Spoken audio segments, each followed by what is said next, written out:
Hey guys, it's your girl Nida and welcome back to my channel. So for today's video, I have got this cool toned cut crease. I use two palettes, the ABH Soft Glam palette and the Norvina Volume 3 palette. I just kind of felt like playing in makeup this night, and I intended for this video to, I guess, at some point be like a detailed cut crease like tutorial. But I sound super congested because for some reason I have a stuffy nose and I'm like, please, I don't want to be sick. So this will not be a talk through, unfortunately, but keep watching and see how I achieved the look.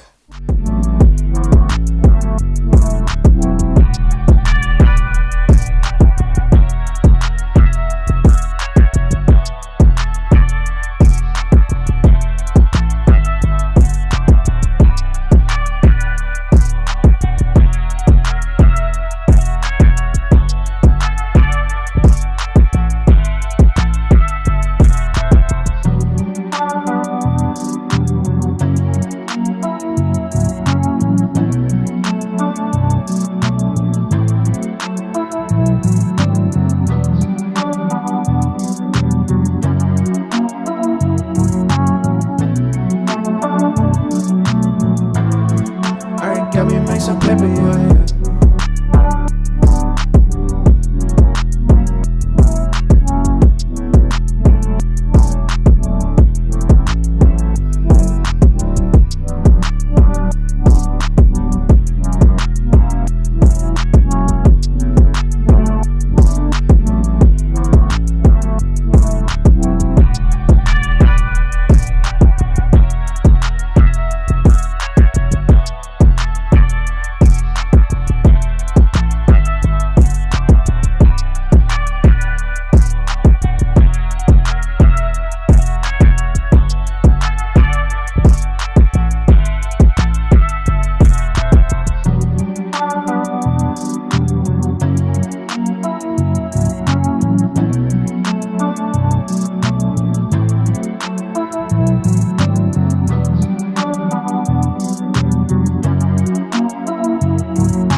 That is it, guys. Here is the finished look. I am wearing ColourPop lashes in the style doll, and I will list down in the description box all of the items I used for today's look. Thank you guys so much for watching. Don't forget to like, comment, and subscribe, and I'll see you on my next one. Bye.